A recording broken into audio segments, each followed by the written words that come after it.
Glória a Deus. Boa noite. Que alegria, que privilégio estar aqui com vocês, poder juntos a gente celebrar o nome de Jesus, juntos a gente abrir a palavra, meditar na palavra, juntos a gente ser confrontado pelo Senhor aqui. E é sempre um privilégio muito grande. O ano passado eu não pude estar aqui na Eleve Conference, tive um imprevisto e tive que desmarcar com o Marcos em cima da hora, mas ele muito compreensivo, ele entendeu e compreendeu, e é muito bom estar aqui de volta hoje, aqui, poder ministrar a palavra, compartilhar com vocês.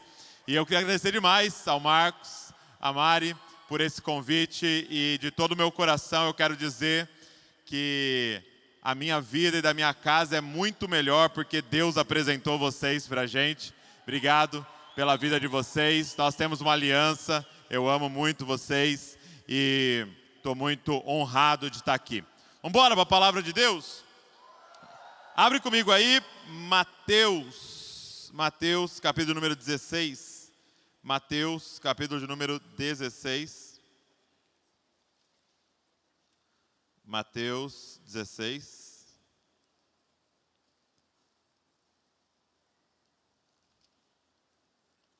Vamos ler a partir do versículo 13. Mateus 16. Vamos ler a partir do versículo 13. Deixa eu falar um negócio para você aqui antes da gente começar. Pode fazer propaganda de outra conferência na conferência dos amigos? Adivinha onde vai ser a Jesus Cop Conference desse ano? Nós temos a honra de fazer a conferência Jesus Cop esse ano aqui na igreja da cidade, ok? Então, vai ser dia 11 de novembro. Vou dar um spoiler para vocês aqui, nós temos pouquíssimas vagas, se eu não me engano, tem lá umas 300 vagas, então, se você não se inscreveu e você deseja vir, corre, tá? Falei pro Marcos, já deixa o palco montado aqui, eu vou usar esse aqui mesmo. Mas vai ser muito legal se você puder se organizar para vir aí na conferência do Zescop. 11/11 vai ser sábado, a gente vai fazer um dia só, o dia inteiro, das 9 da manhã até 10 horas da noite.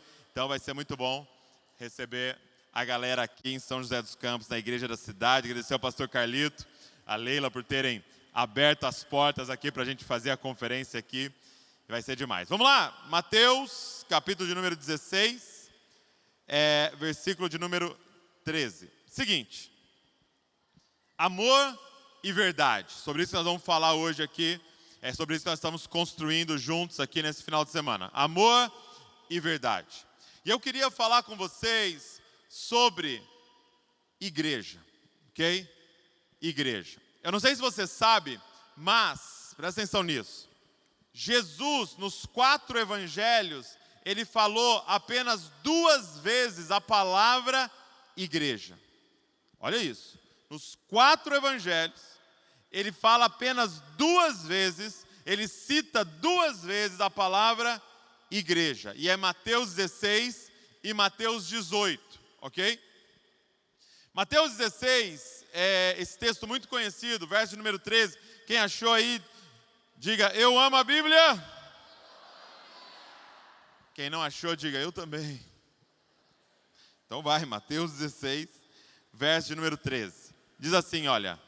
Chegando Jesus à região de Cesareia de Filipe, perguntou aos seus discípulos, quem os outros dizem que o Filho do Homem é? Então Jesus está fazendo uma pesquisa ali, né?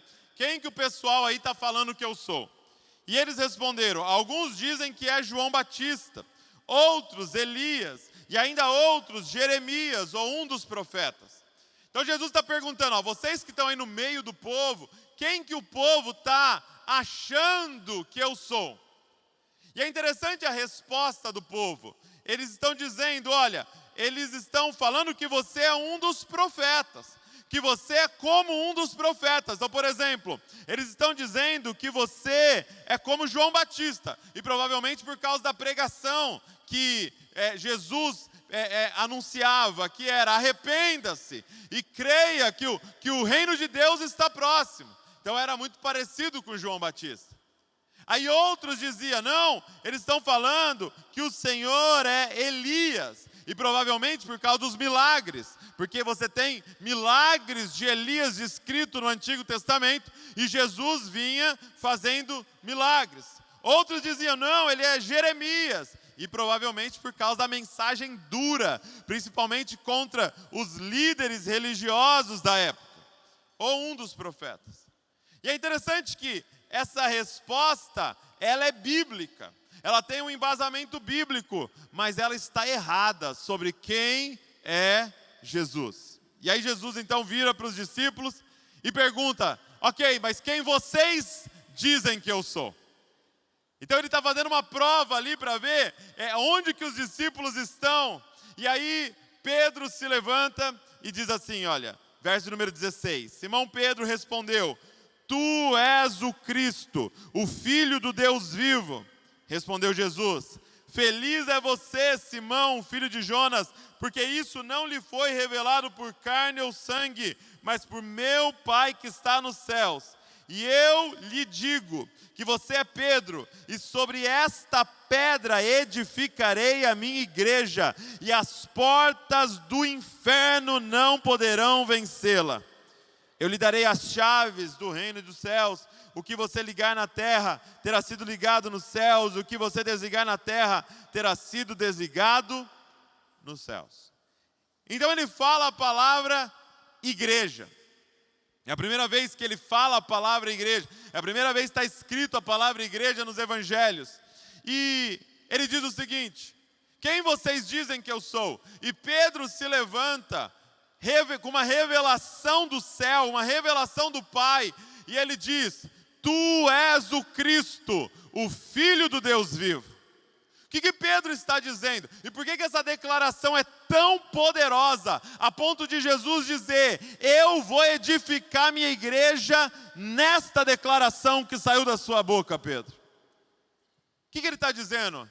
Ele está dizendo o seguinte, ei, a multidão acha que você é um dos profetas, mas nós sabemos que você não é um dos profetas. Tu és o cumprimento de todas as profecias que nós estávamos aguardando.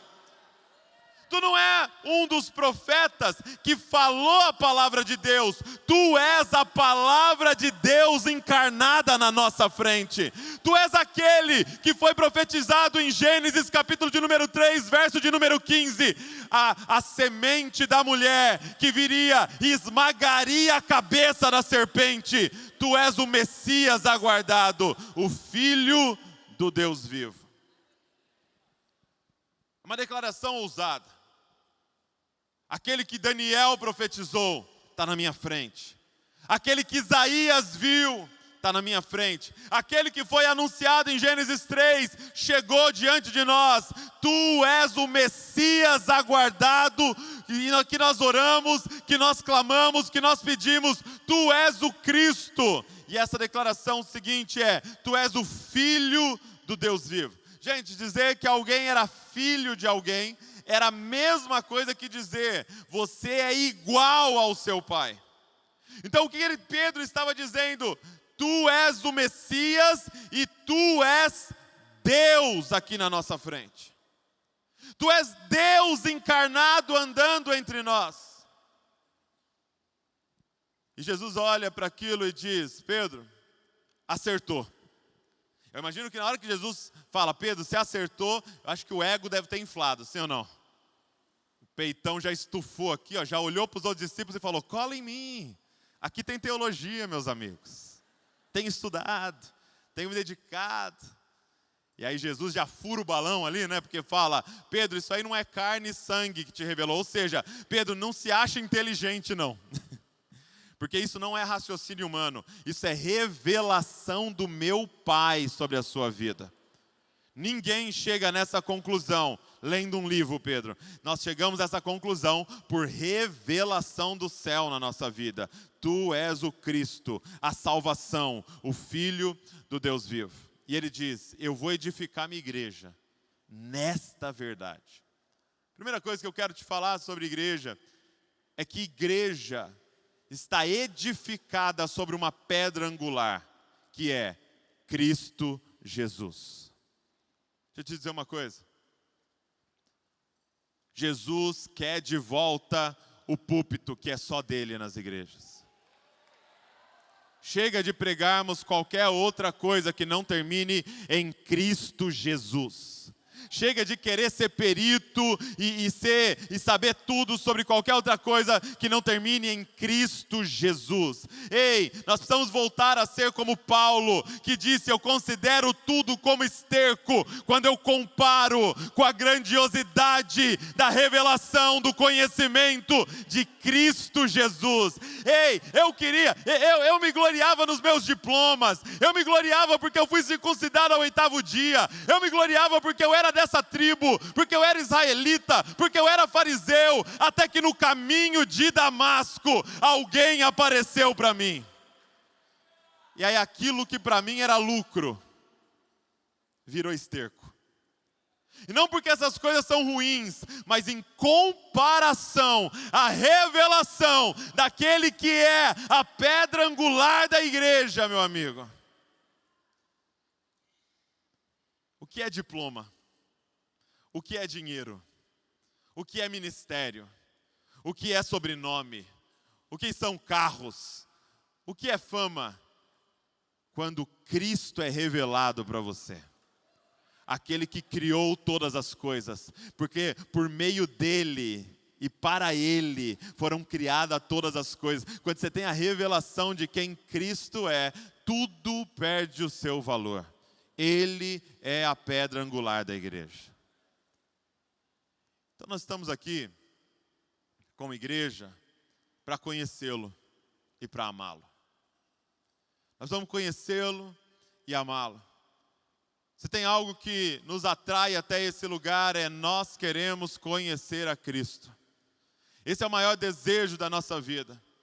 Essa é a maior riqueza que alguém pode ter, conhecer a Cristo e prosseguir em conhecê-lo. Então eu queria parar agora e fazer uma oração com você. Porque não tem sentido estarmos na igreja se não for para conhecer mais e mais a Cristo.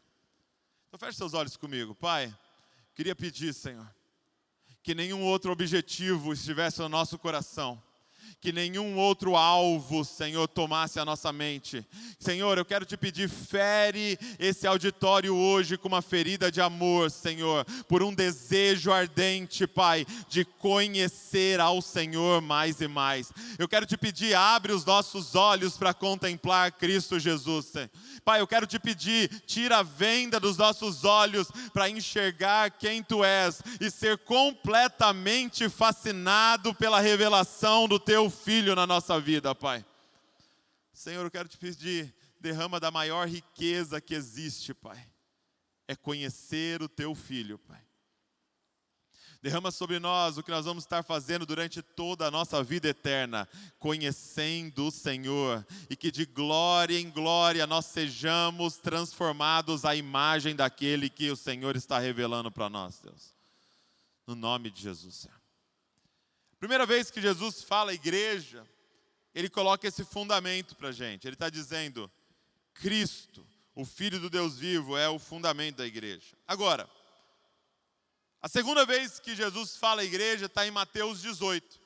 Primeiro em Mateus 16, a segunda em Mateus 18. E eu quero ler esse texto com você, e aí eu quero ficar até o final com você nesse texto aqui, para a gente falar então, amor e verdade, como bases aí da igreja. Dá uma olhada no verso de número 15. É um contexto muito interessante quando Jesus decide falar de novo igreja para a gente. Então, Mateus 18, verso 15. Dá uma olhada junto comigo aí. Diz assim, ó. Se o teu irmão pecar contra você, vá e a sós com ele, mostre-lhe o erro. Se ele o ouvir, você ganhou o seu irmão. Mas se ele não ouvir, leve consigo mais um ou dois outros, de modo que qualquer acusação seja confirmada pelo depoimento de 2 ou 3 testemunhas. Se ele se recusar a ouvi-lo, conte à igreja. E se ele se recusar a ouvir também a igreja, trate-o como pagão ou publicano. Digo-lhes a verdade, tudo que vocês ligarem na terra terá sido ligado no céu, e tudo que vocês desligarem na terra terá sido desligado no céu. Também lhes digo que se 2 de vocês concordarem na terra em qualquer assunto sobre o qual pedirem, isso lhes será feito por meu Pai que está no céu. Pois onde se reunirem 2 ou 3 em meu nome, ali eu estou no meio deles. Olha que interessante. Você já tinha reparado em que contexto Jesus diz, aonde 2 ou 3 estiverem reunidos em meu nome, ali eu estou no meio deles? Porque a gente usa muito esse versículo para começar reuniões, principalmente quando veio pouca gente, sim ou não? Você vai para a célula e vem 5. Aí você fala, ó, aonde 2 ou 3 estiverem reunidos no nome dele, ele está ali no nosso meio. Então 5 já é lucro, aleluia. Você já reparou que esse texto tão conhecido nosso, aonde 2 ou 3 estiverem reunidos em meu nome, ali eu estou no meio deles, está num bloco, num contexto de Jesus falando, se o seu irmão pecar contra você, vai e repreende-o. E se ele se arrepender, você ganhou o seu irmão. Se ele não se arrepender, olha o contexto, chama mais 2 ou 3. Chama mais alguém, mais 1 ou 2, então vocês vão estar ali em 2 ou 3. Olha o que ele está dizendo. Ei, aonde 2 ou 3 estiverem reunidos, eu estou ali no meio deles. Mas não é 2 ou 3 reunidos para cantar, no contexto. É reunidos para puxar a orelha um do outro. É um outro tipo de amor. É um amor que não desgruda da verdade. E é uma verdade que não consegue ser expressa a não ser em amor. Quem está entendendo o que eu estou falando aqui? Quando Jesus decidiu falar para a gente, deixa eu falar um pouco para vocês sobre essa tal de igreja. Deixa eu te falar o que é que acontece em igreja. Porque a gente pega um texto como esse, olha aqui que texto maravilhoso esse aqui. Verso 19, também lhes digo que se 2 de vocês concordarem na terra em qualquer assunto sobre o qual pedirem, isso lhes será feito por meu Pai que está nos céus. Pensa num texto poderoso, sim ou não? Se 2 concordar sobre qualquer assunto, o Pai vai fazer. Mas olha essa parte, qualquer assunto. Sério, Deus, qualquer assunto. Vamos concordar um negócio junto aqui? Vamos? O Corinthians ser rebaixado? Tô brincadeira, tô brincando. Os caras, aleluia! Ele falou que é qualquer assunto, só precisamos de 2.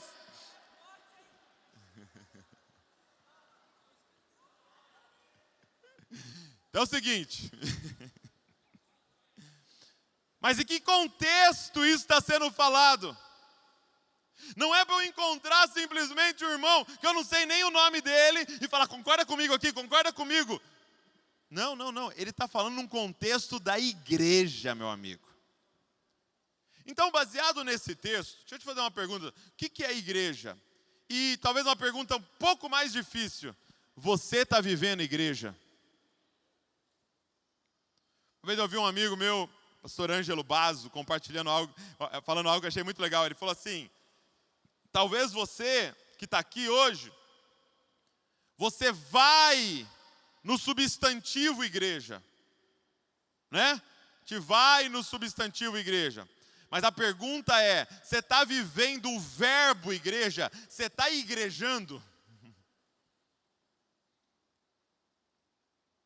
Você está vivendo igreja?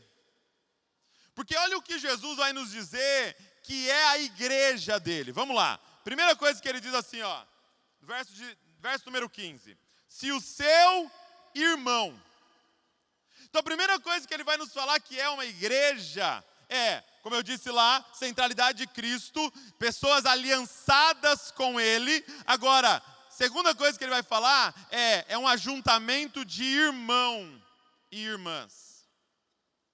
que isso significa, Douglas? Significa que nós temos uma aliança profunda. E essa aliança não é baseada na sua opinião, na minha opinião, na sua visão teológica, na minha visão teológica. É uma aliança baseada em quem é o nosso Pai. Infelizmente, irmão virou um jargão cristão. Sim ou não? Virou um jargão. E aí, minha irmã? E aí, meu irmão? Mas muitas vezes você até usou irmão, sabe por quê? Você não lembra o nome do cara. Ô, irmão, irmã, ô, irmãzinha. Isso aqui não era um jargão. Isso aqui era real. Igreja é um ajuntamento de irmãos e irmãs. Por quê? Porque eles olham para o mesmo ser e chamam de Pai Nosso. Esse é o Pai Nosso. Então nós somos irmãos aqui. Igreja, gente, é relacionamento de aliança. Mas é uma aliança tão profunda que eu chamo a pessoa de meu irmão, de minha irmã. Deixa eu te fazer uma pergunta: existe ex-irmão? Existe ex-irmã? Tem ex-namorado, ex-namorada, ex-chefe, mas ex-irmão não existe. Ex-irmã não existe. Por quê? Porque a nossa aliança é de sangue. Não dá para ser desfeita com qualquer discussão. Não dá para ser desfeita por qualquer coisa. Não dá para ser desfeita porque você não gosta do louvor e você vai mudar de família. Ah, quem está entendendo o que eu estou falando aqui, gente? A verdade é que esse monte de mudança, as pessoas ficam mudando de igreja, só tem um significado: você nunca fez parte da igreja. Porque o que é igreja, meu amigo? Igreja é um ajuntamento de irmãos e irmãs, aliançados em Cristo Jesus. Qual é o pré-requisito para a gente ser irmão? É se você nasceu do Espírito. É se você nasceu do Espírito, é se você foi lavado pelo sangue do Cordeiro e você foi adotado na família de Deus. Você foi adotado na família de Deus, nós somos irmãos. Nós somos irmãs. E nós temos um relacionamento de aliança. Então olha para quem está do seu lado e fala: nós temos uma aliança em Cristo. Em Cristo. Não é em Calvino, não é em Armínio. Não é no pré-tribulacionismo ou no pós-tribulacionismo. Não é na esquerda ou na direita. Nós temos uma aliança em Cristo. E aí nós podemos parar para discutir essas coisas. Mas isso não é pré-requisito para a nossa aliança. Somos irmãos. Nós somos irmãs. Agora entenda uma coisa. A continuação do texto é maravilhosa, porque é assim, ó: se o seu irmão pecar. Ou seja, presta atenção aqui. Igreja é um relacionamento de aliança tão próxima que eu te vejo pecando. E você me vê pecando. Só que eu estou com uma crise. Porque eu não vejo os caras pecando de domingo. Nessa organização nossa aqui é muito difícil ver gente pecando. Porque nós criamos um ambiente hermético, um ambiente controlado, onde você põe sua fantasia e vem. E aí você não peca. Lá na nossa igreja, né? Por exemplo, na família de Zascope, aos domingos tem o CID. O CID é o nosso ministério infantil. Então o cara chega com os filhos já antes do culto, já deixa no CID e só pega no final, para ele pegar e já entrar no carro, porque não dá nem para ver se o filho obedece ele ou não. O que é igreja? Igreja é a gente estar tão perto do cangote um do outro, que você me vê pecando. E eu te vejo pecando. E eu sei como é que está indo suas finanças. E eu sei como é que você trata seus filhos, suas filhas, eu sei como é que você trata seu marido, sua esposa, eu estou vendo como você trata a sua mãe, eu estou vendo como é que é o seu quarto, aquela bagunça que está lá dentro. Eu sei que você chega atrasado, eu sei que você não ajuda, eu sei que na célula você sai antes e nunca lava a louça, eu sei, porque nós estamos vendo. Olha aí, profeta, quando o profeta chega, meu amigo. O que é a igreja? A igreja é um relacionamento de aliança tão próximo que eu te vejo pecando e você me vê pecando. Ele está dizendo, aí meu amigo, ali é 2 ou 3 que eu me manifesto. Porque a igreja é esse ambiente de amor, mas de verdade. Se o teu irmão pecar contra você, vai.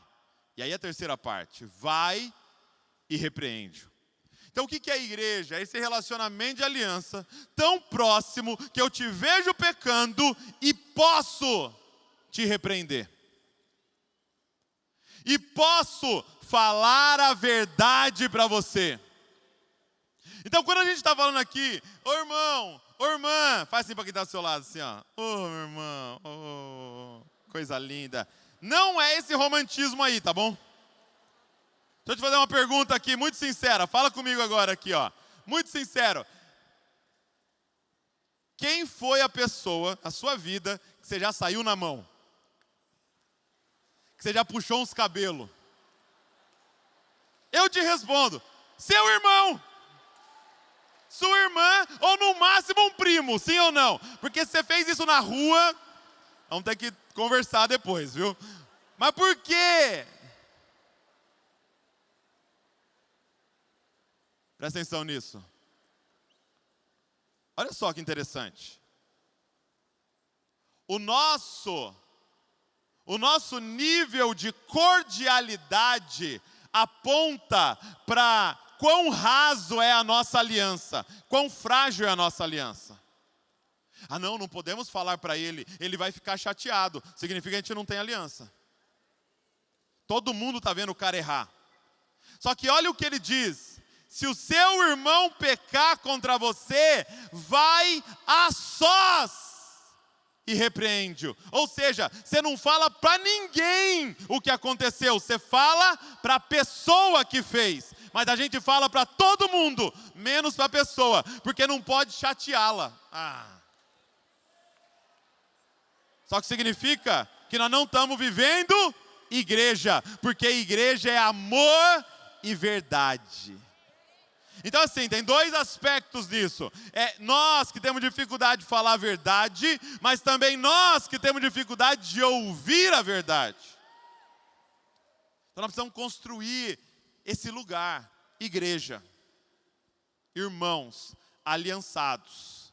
E com aliança tão profunda, que de vez em quando vai sair uma discussão ali. Eita, Jeová. Uma vez eu lembro minha irmã, Letícia, minha irmã mais velha, eu e ela brigando na mesa da cozinha, assim, no almoço, brigando e tal. E eu lembro que eu fiquei tão irritado que eu peguei um copo de Fanta-uva e joguei na cara delas. Tipo novela mexicana, assim, sabe? Maria do Bairro. Porque isso é irmão. Por que a gente faz isso com o irmão e com a irmã? Porque a gente sabe que não tem como ele ir embora.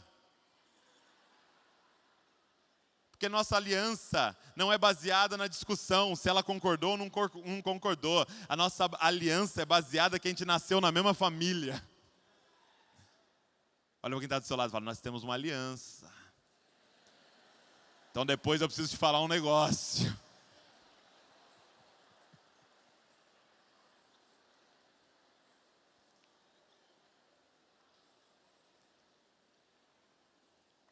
Sabe, quantos aqui, presta atenção, quantos aqui são líderes? Levanta a mão assim para eu ver, quantos aqui são líderes? Olha aí, muitos líderes.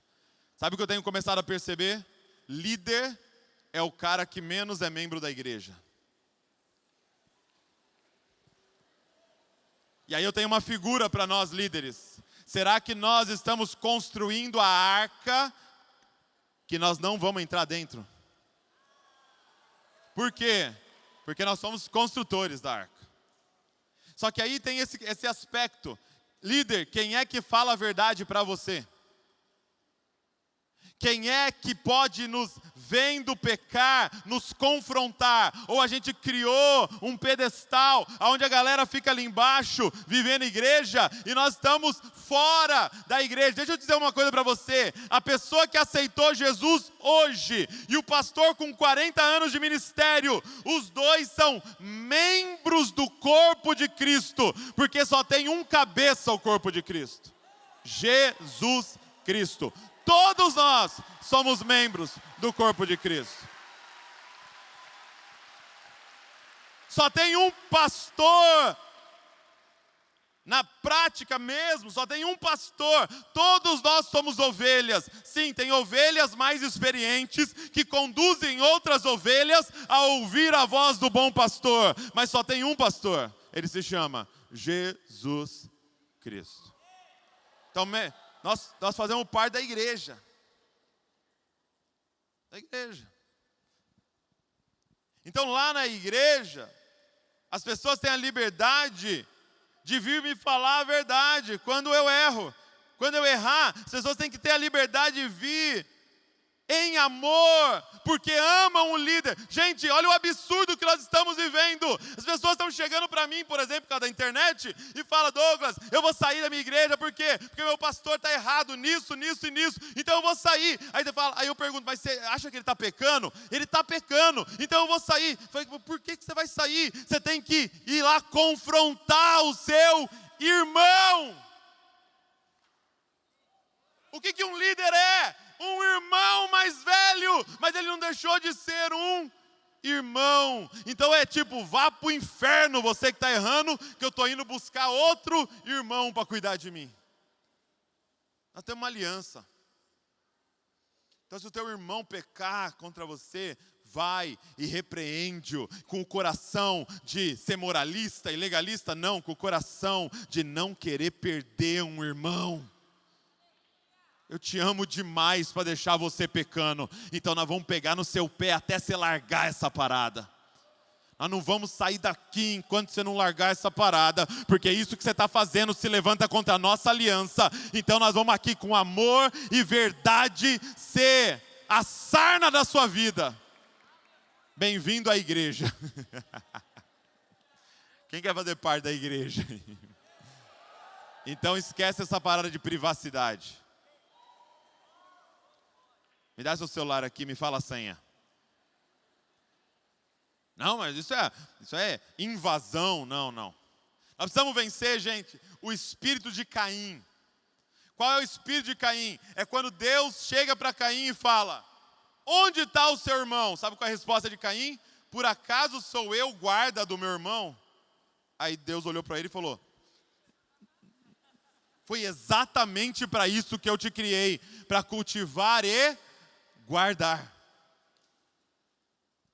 Você existe para guardar a pessoa que está do seu lado. E essas pessoas aqui existem para guardar a minha vida. Nós deveríamos ser guardas um da vida dos outros. Bem-aventurado é o homem que tem um monte de xereta ao seu redor.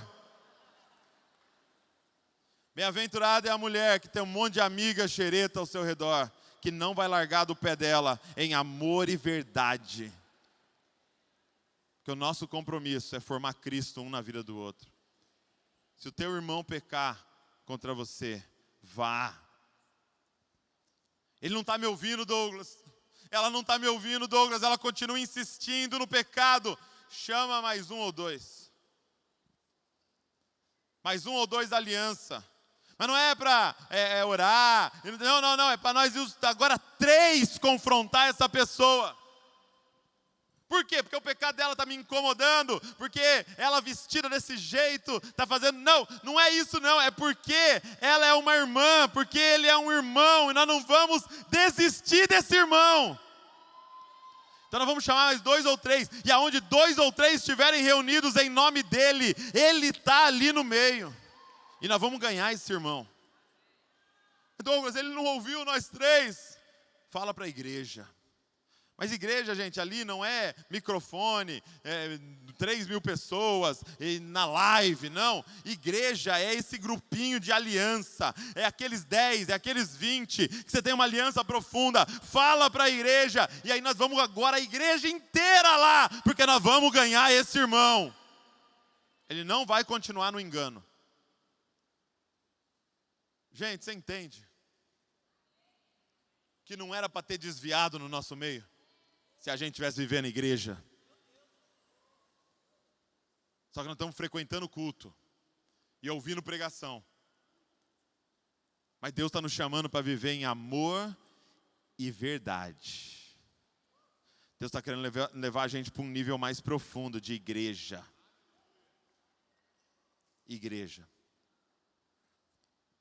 Uma amiga nossa, lá de Bragança, eles estão até agora em Portugal.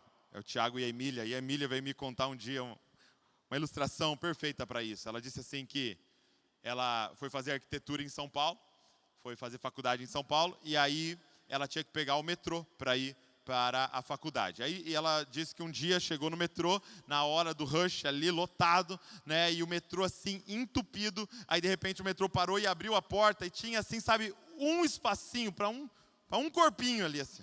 Então ela pegou para não perder o horário, entrou naquela latinha de sardinha e aí de repente a porta fechou. Quando a porta fechou e o metrô ia sair, ela começou a entrar em desespero, porque ela não conseguia agarrar em nada. Ela não conseguia agarrar em nenhum, né, dos ferros lá para segurar. E ela desesperada, aí ela falou que um senhorzinho, né, provavelmente muito experiente em metrô, bateu no ombro dela e falou: calma, moça.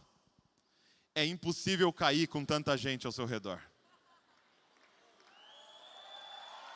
Porque a hora que você for cair para frente, tem um corpo aqui, ó. Se for cair para trás, tem alguém ali, ó. Você vai cair para a direita, tem alguém ali, ombro a ombro com você. Você vai cair para a esquerda. Deixa eu te dizer uma coisa. Toda vez que a gente ouve de alguém que caiu, e a gente sempre fica sabendo daquele pecado, daquele escândalo. É do escândalo sexual, é do escândalo financeiro, é do escândalo... Saiba de uma coisa, a queda da pessoa não foi aquilo. Aquilo foi ela se lambuzando no chão. A queda foi ela ter se isolado, porque ninguém estava lá para falar a verdade para ela. Aquela pessoa já estava caída, quando decidiu não fazer parte da igreja. Porque não tem como cair com tanta gente ao seu redor. Mas se for amor e verdade que está nos fazendo viver a igreja. Agora, para a gente encerrar, olha o que está disponível. Olha o que está disponível para a igreja. Vou ler de novo para vocês. Também lhes digo que se 2 de vocês concordarem na terra em qualquer assunto sobre o qual pedirem, isso lhes será feito por meu Pai que está nos céus.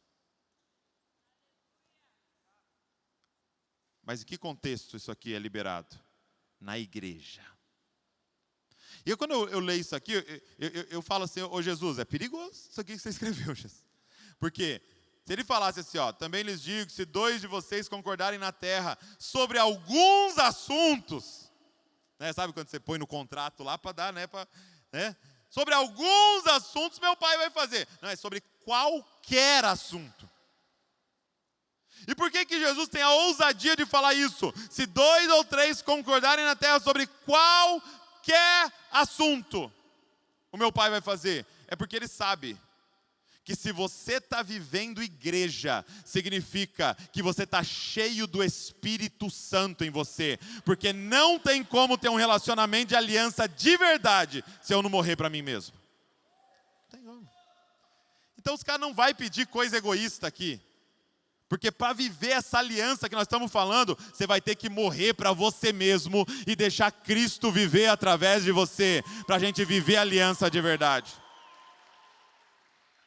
E aí quando a gente for abrir a boca para pedir alguma coisa, o que nós vamos pedir? Nós vamos pedir, Senhor, nos dá São José dos Campos, Senhor. Nós queremos essa cidade. Senhor, nos dá a nossa escola. Nós queremos ganhar a nossa escola inteira para Jesus. Senhor, nos dá o sertão do Brasil. Nós queremos ganhar o sertão do Brasil para Jesus. E a gente começa a concordar com aquilo que o Espírito Santo quer que a gente concorde. Porque a gente está vivendo igreja. Sabe, um tempo atrás, estava na terapia e o terapeuta disse assim para mim.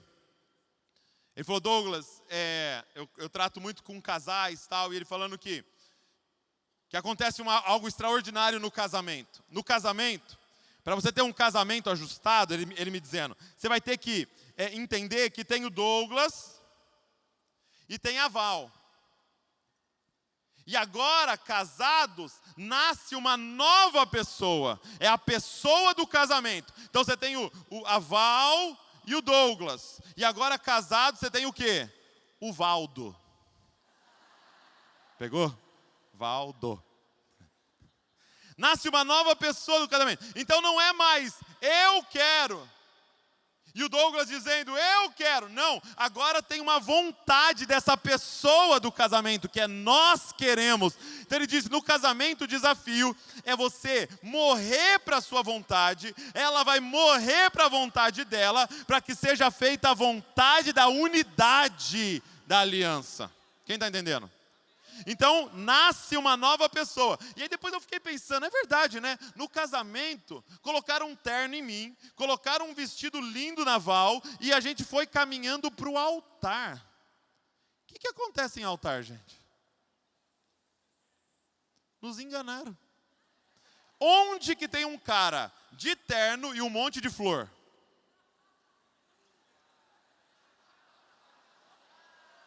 Era um velório. E eu achando que era um casamento. Porque o que ia acontecer naquele altar? O Douglas ia morrer, a Val ia morrer, para que nascesse uma pessoa da aliança. Quem está entendendo? Agora, presta atenção. Ele me disse assim, Aí ele falou assim para mim, só que Douglas, o que acontece na maioria dos casamentos? O homem não quer morrer. A mulher se recusa a morrer. Então eles aprendem a manter uma distância segura um do outro, que dá para morar junto, mas sem morrer. Só que qual é o problema? Nunca nasce essa pessoa do casamento. Aí é dois eu casado, nunca surge esse nós.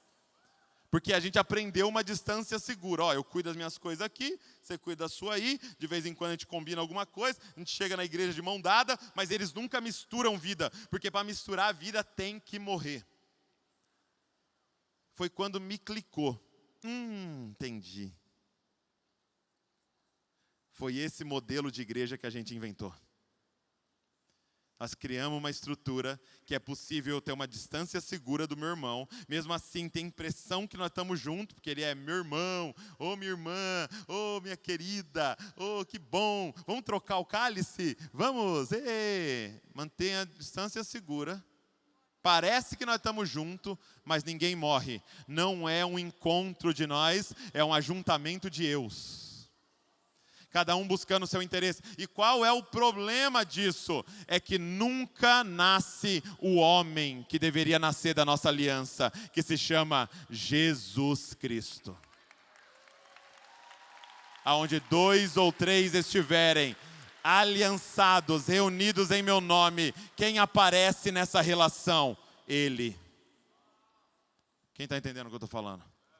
Jesus quer andar por São José dos Campos. Jesus quer andar por Taubaté. Jesus quer andar por Bragança Paulista. Jesus quer andar por São Paulo. Mas da onde ele nasce? Da nossa aliança. Da morte do meu eu com a morte do seu ego. Da nossa aliança nasce Cristo. Nós somos o corpo de Cristo.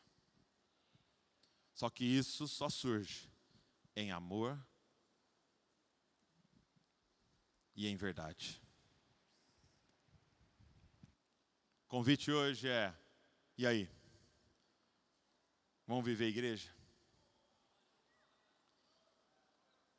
Vamos viver igreja? Então você vai fazer o seguinte, fica de pé no seu lugar. Eu quero desafiar o seguinte: você vai procurar as pessoas, não precisa ser hoje, talvez elas nem estejam aqui. Você vai procurar as pessoas que Deus te deu para terem aliança com você. Então repara uma coisa em irmão e irmã, presta atenção aqui.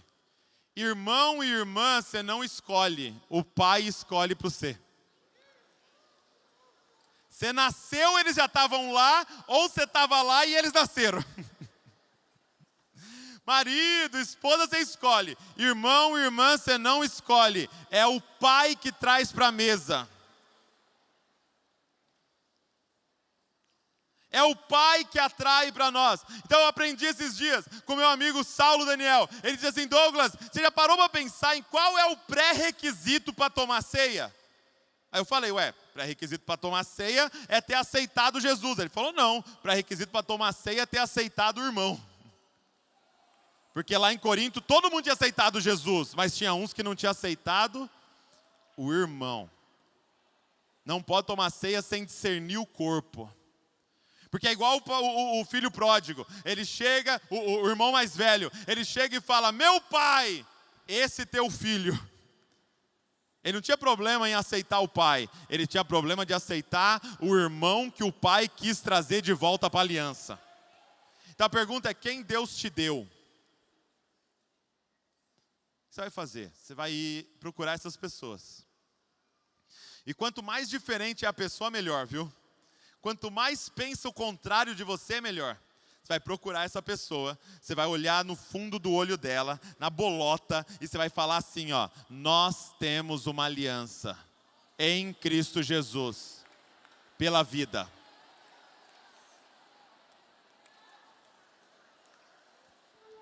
Vou contar um testemunho aqui.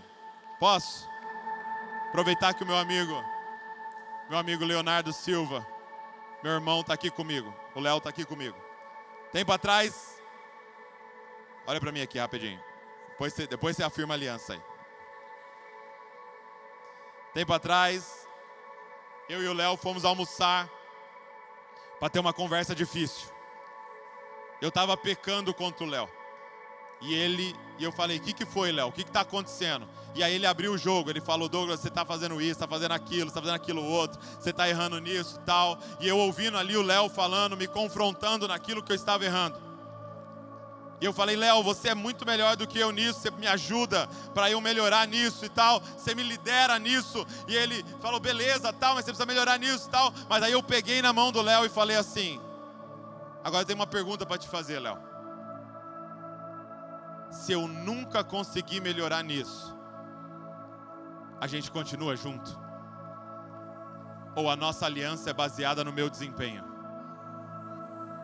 Porque a nossa aliança não é baseada no seu desempenho e no meu desempenho. A nossa aliança é baseada no desempenho de Cristo Jesus na cruz do Calvário.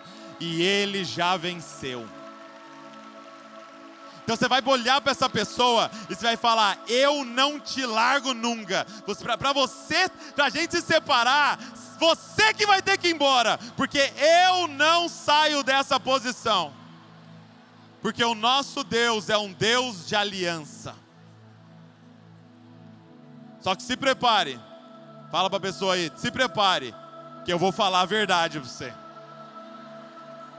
Porque qualquer coisa que vier para se levantar contra a nossa aliança, nós vamos ir com violência contra esse pecado. Por quê? Porque nós estamos juntos nessa parada. Nós vamos viver igreja, meu amigo. Feche seus olhos comigo.